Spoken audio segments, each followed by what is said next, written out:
नमस्कार दोस्तों, हम वीरेंद्र यूपी भदोही से आप सबका स्वागत करते हैं।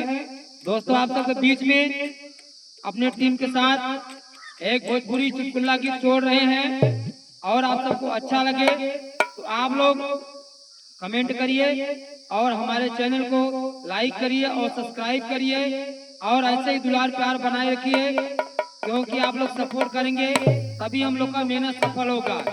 कैसे भैया?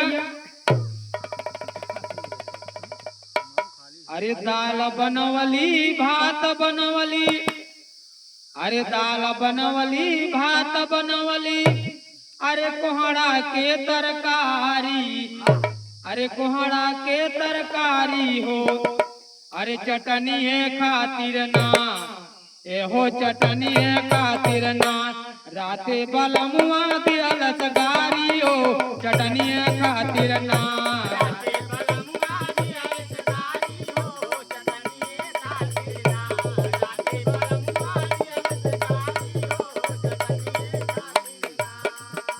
दाल बनवली भात बनवली कोहड़ा के तरकारी हो,